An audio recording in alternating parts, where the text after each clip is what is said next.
The modern seeker stands before an altar of contradictions. In an age drowning in information, yet starving for wisdom, the principle of solve, the alchemical art of separation, dissolution, and analytical discrimination, emerges not as mere historical curiosity, but as existential imperative. To solve is to separate the essential from the peripheral, the true from the false, the gold from the dross. This is no mystical platitude, but a rigorous psychological operation demanding philosophical precision and unflinching self-examination. The lineage of this principle extends deep into Western esoteric tradition.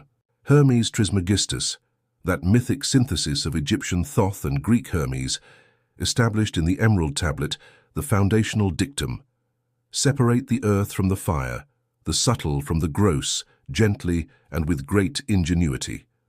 This was no instruction for laboratory procedure alone, but encoded wisdom for the transformation of consciousness itself. Paracelsus, the Renaissance physician alchemist who walked the razor's edge between empirical medicine and spiritual philosophy, understood solve et coagula, dissolution and coagulation, as the bipolar rhythm governing all natural and psychic processes. One must first break down the corrupt compound before the purified essence can be reconstituted. Carl Gustav Jung, excavating the symbolic architecture of the alchemical opus, recognized in solve the psychological mechanism of differentiation, the capacity to distinguish between ego identifications, shadow projections, and authentic selfhood. Eliphas Levi, that towering figure of 19th century occult revival, framed the principle within his doctrine of equilibrium. The magician must possess the analytical intellect to separate forces before wielding them in synthesis. The true secret is indeed an interior undertaking, a descent into the psyche's labyrinthine chambers, armed only with discriminating awareness and philosophical courage. The contemporary crisis is one of undifferentiated consciousness. Mass culture produces synthetic amalgams, ideological certainties, emotional reactions, and identity constructs that masquerade as authentic being. The aspirant who would walk the Hermetic path must first become an alchemist of the soul, applying the solve principle to every assumption, every belief, every cherished illusion. This is the genesis of the authentic quest, the recognition that transformation begins with intelligent destruction, that wisdom emerges only when ignorance is methodically dissolved. The operational framework of alchemical transformation rests upon the doctrine of the three philosophical principles: sulfur, mercury, and salt. These are not chemical substances in any vulgar sense, but archetypal energies pervading matter, psyche, and spirit. Sulfur represents the active, expansive, masculine principle, the will, desire, and transformative fire within consciousness. Mercury embodies the fluid, mediating androgynous principle, intelligence, communication, and the capacity for metamorphosis. Salt constitutes the passive, crystallizing, feminine principle, the body, material substrate, and that which gives form to the volatile. The alchemical solve operates primarily through the mercurial function. Mercury is the universal solvent, the aqua regia that dissolves fixed structures and liberates imprisoned essences. Psychologically, this corresponds to the reflective intellect's capacity to break down rigid ego constructs, to question automatic responses, to dissolve the calcified opinions that imprison authentic perception. The authentic aspirant cultivates mercurial consciousness, fluid, adaptive, capable of holding contradictions without premature synthesis. This triadic system resonates profoundly with Kabbalistic cosmology.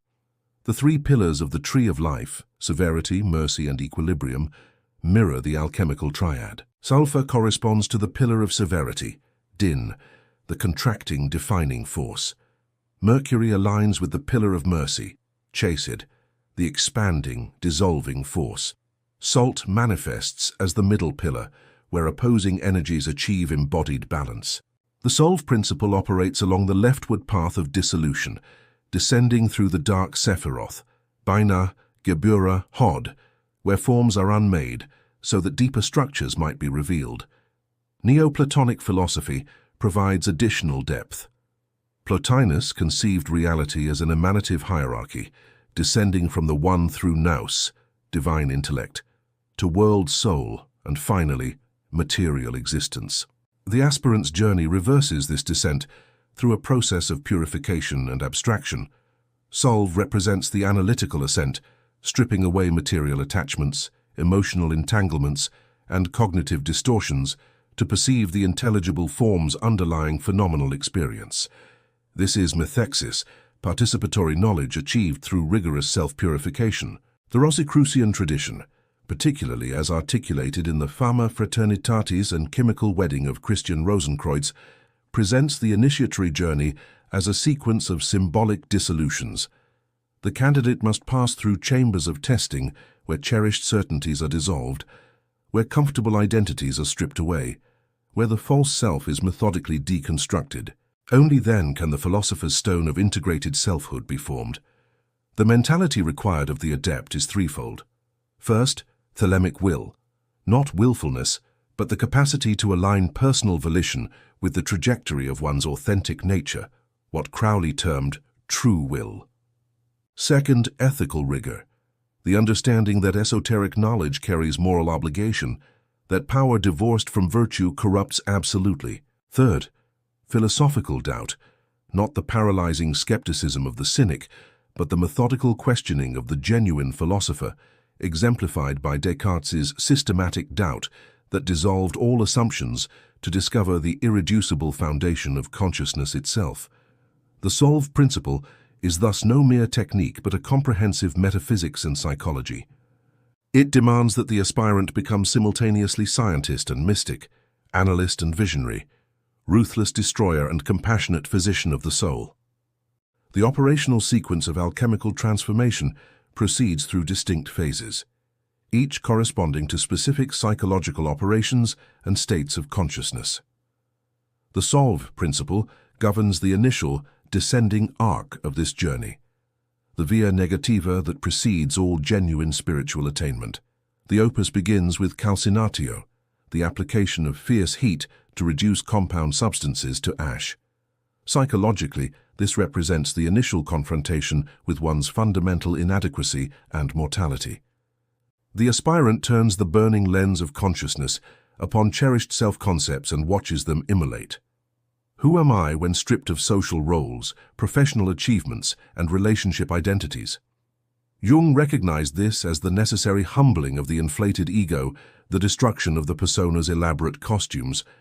Calcination operates through life crises that shatter illusions, professional failure, relationship dissolution, existential despair. The alchemist does not merely endure these fires but consciously amplifies them through rigorous self-scrutiny. This is the philosophical practice of memento mori, the meditation upon death and impermanence that dissolves ego's pretensions to permanence. The salt of earthly attachment is burned away, leaving only essential residue. The aspirant emerges from calcination reduced, humbled, stripped of false certainty, yet paradoxically closer to authentic being. From the ashes of calcination, the work proceeds to solutio, dissolution in water, the submergence of remaining structures in the universal solvent. Here the solve principle manifests most directly.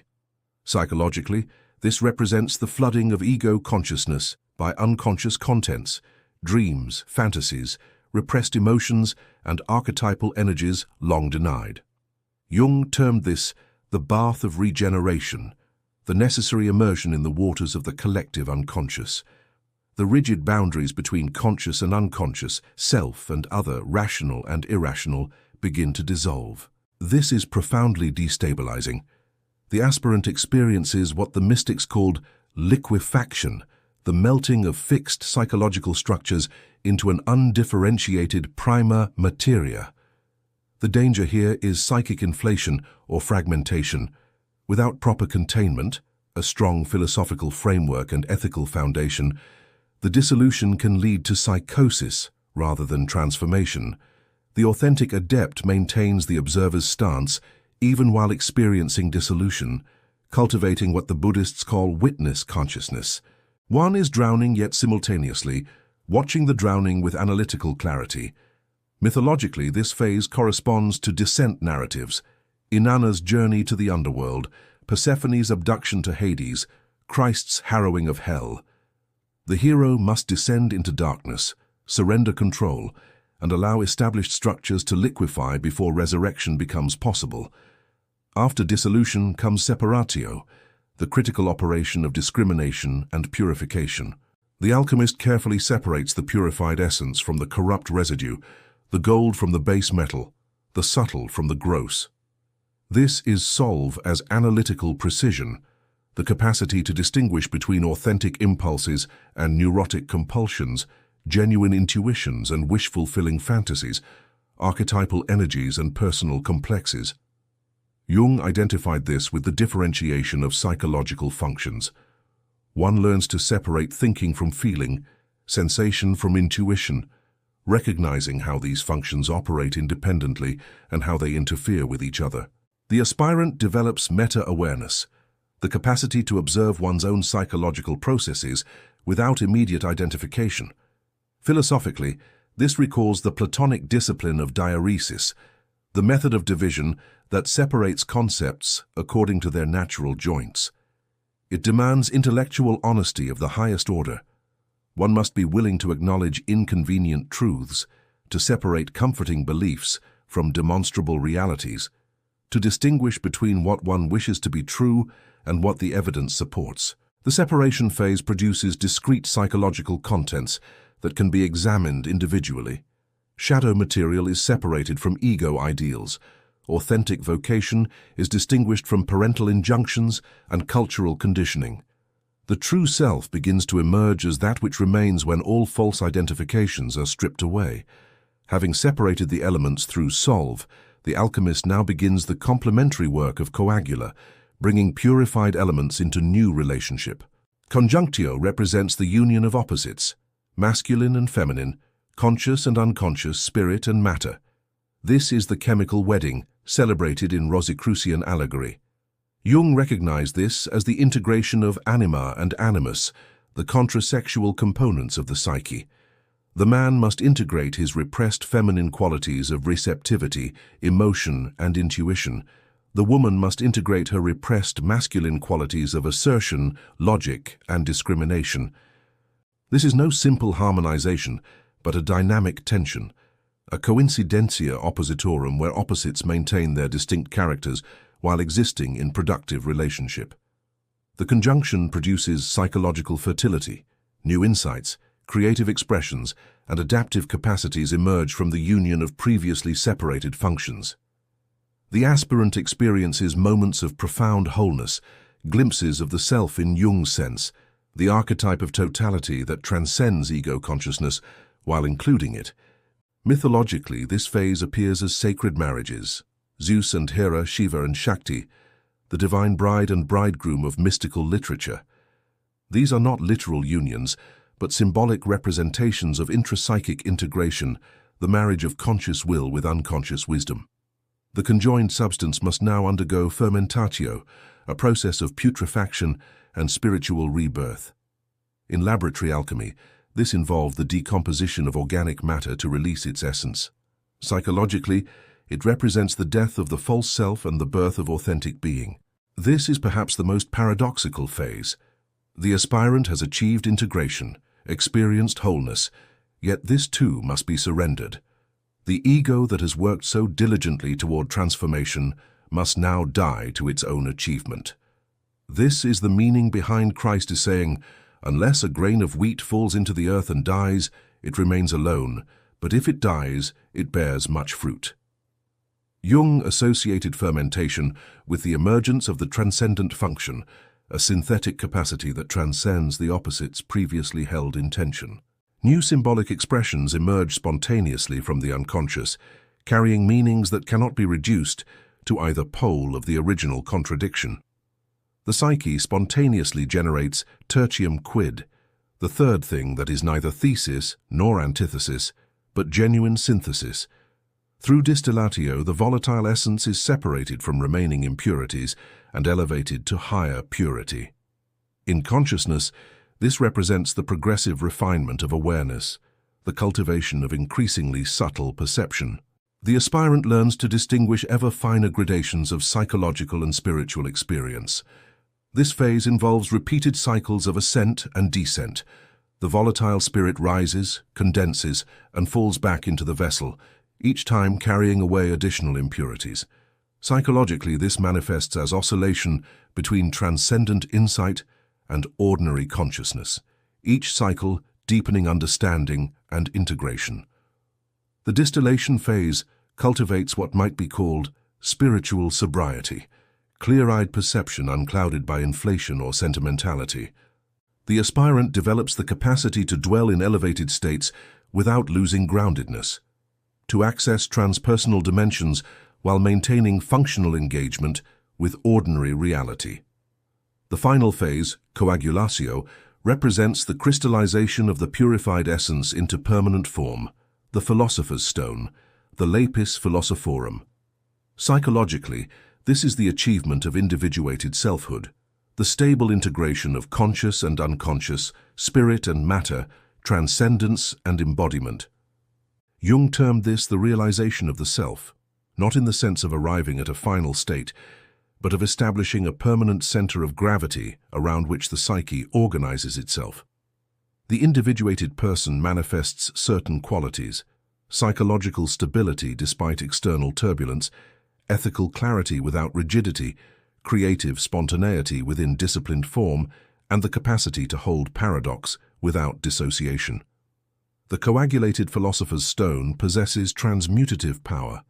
The individuated person's mere presence catalyzes transformation in others. This is not through proselytizing or manipulation, but through embodying integrated wholeness that activates similar potentials in those who encounter it.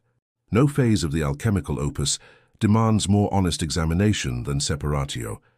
The dark night where every certainty dissolves, where the aspirant confronts the terrifying possibility that there is no essential self, no transcendent meaning, no redemptive purpose underlying existence.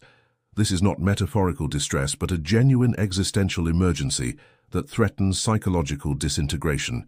The solver principle reaches its terrible apotheosis in separation.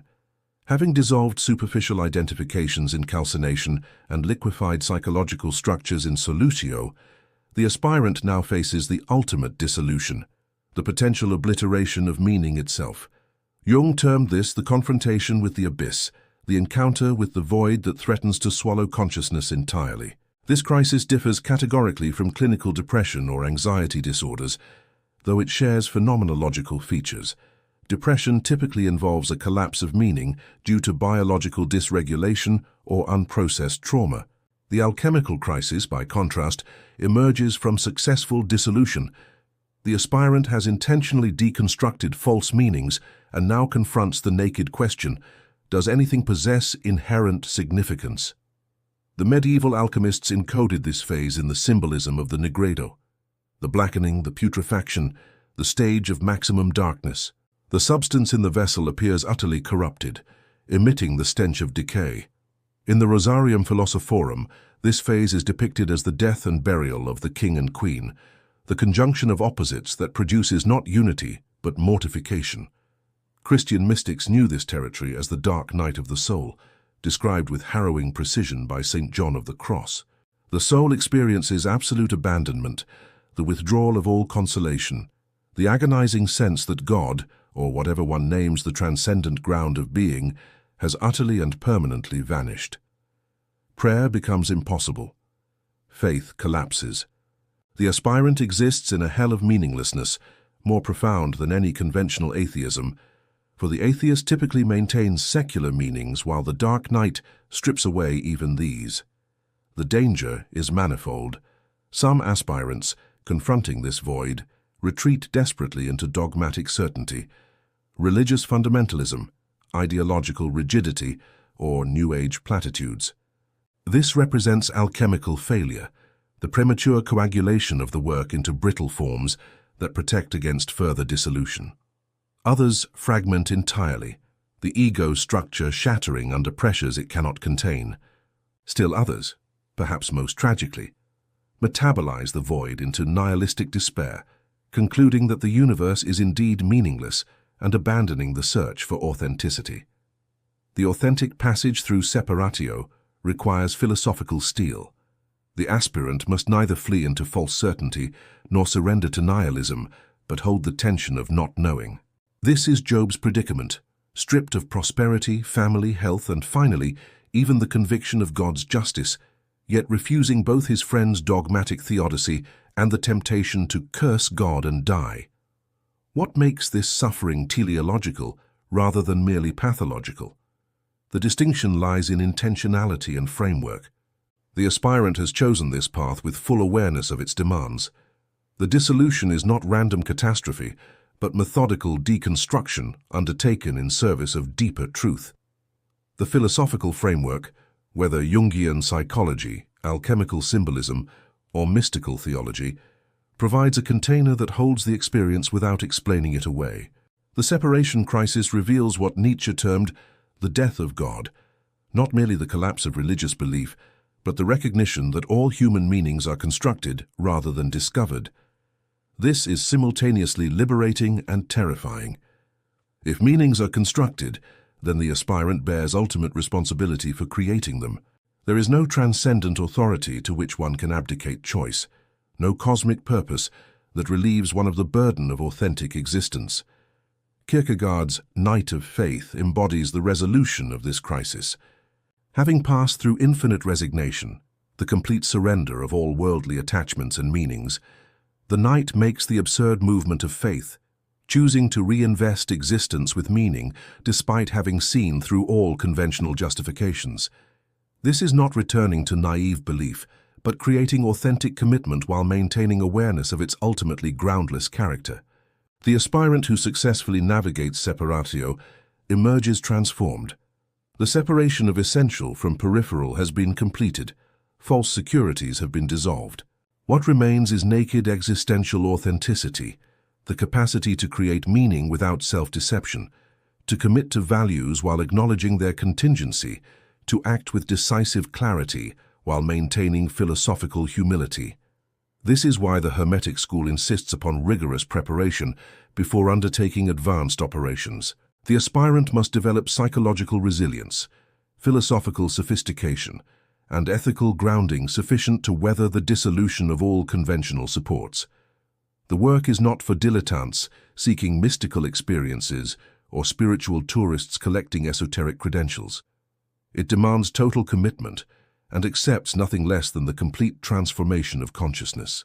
The philosopher's stone, the lapis philosophorum, represents not an end state but a new mode of being characterized by dynamic stability, ethical clarity, and creative freedom. The aspirant who has successfully completed the opus possesses certain unmistakable qualities that distinguish genuine attainment from spiritual fantasy. First, psychological integration manifests as the capacity to hold paradox without dissociation or premature resolution. The individuated person maintains awareness of contradictions between individual and collective, freedom and necessity, immanence and transcendence, without collapsing into either pole. This produces remarkable adaptability. The integrated individual can navigate diverse contexts without losing center, can engage competing perspectives without cognitive dissonance. Second, ethical autonomy emerges from internalized authority. The transformed person no longer requires external validation or moral commandments, but acts from internalized principles that have been tested through crisis and refined through reflection. This is not moral relativism, but post-conventional morality, Kohlberg's highest stage where universal ethical principles are freely chosen and consistently embodied. Third, creative spontaneity within disciplined form characterizes the opus perfectum. The stone possesses both fixity and volatility, stable essence capable of infinite expression. In consciousness, this manifests as disciplined mastery that enables rather than restricts spontaneous creativity. The jazz musician's improvisation emerges from years of technical training. The sage's wisdom flows naturally because philosophical principles have been so thoroughly integrated that they operate beneath conscious reflection. Fourth, transmutative capacity. The individuated person catalyzes transformation in others through presence rather than proselytizing. Jung observed this in certain patients who, having completed their analysis, seemed to radiate psychological health that activated similar potentials in those around them. This is the true meaning of the alchemist, his claim that the philosopher's stone transmutes base metals into gold. It refers not to literal gold-making, but to the transformation of unconscious, reactive personalities into conscious, intentional beings. For the modern individual, these attainments translate into practical applications. In professional life, the integrated person acts with strategic clarity unclouded by ego needs or emotional reactivity. In relationships, they maintain genuine intimacy without fusion or defensive isolation. In political and social engagement, they resist both cynical withdrawal and naive idealism, maintaining commitment to justice while recognizing the tragic dimension of human existence. The ethical responsibility accompanying this transformation cannot be overstated. The individuated person possesses knowledge and capacities that impose moral obligations. They cannot retreat into purely personal concerns, but must engage the collective situation from their achieved perspective. This is the meaning of the Bodhisattva vow. Having achieved enlightenment, one returns to the world of suffering to assist others, yet this engagement must remain free of messianic inflation. The transformed person knows their limitations, recognizes that they cannot save others, and respects the autonomy of each individual's journey. They offer guidance to those who seek it, serve as models of integrated being, and create structures like the Hermetic school that facilitate others' transformative work while honoring the irreducibly personal nature of genuine attainment. The philosopher's stone is therefore simultaneously personal achievement and contribution to collective evolution. Each individual who successfully completes the opus adds to humanity's accumulated wisdom, creates a node of consciousness that helps stabilize and elevate the collective psyche, and demonstrates the possibility of transcending unconscious conditioning without leaving embodied existence. The Hermetic school's emphasis on rigorous methodology, philosophical grounding, and ethical seriousness becomes comprehensible in this light. Authentic transformation cannot be achieved through weekend workshops, psychedelic shortcuts, or New Age platitudes. It requires sustained commitment to a demanding discipline, willingness to endure psychological crisis, and philosophical courage to question every assumption, including the assumptions underlying the quest itself. The integrated individual stands as living proof that the great work is possible, that consciousness can transcend its conditioning, that human beings need not remain prisoners of unconscious patterns and inherited illusions. This is no mystical fantasy, but demonstrated reality, embodied in individuals throughout history who have completed the opus and whose presence radiates the unmistakable authenticity of genuine attainment. The gold you seek does not lie in the crucible, but in the will that kindles the fire, the intellect that separates essence from accident, and the courage that endures the dissolution of every cherished certainty until only truth remains, naked, terrible, and utterly transformative.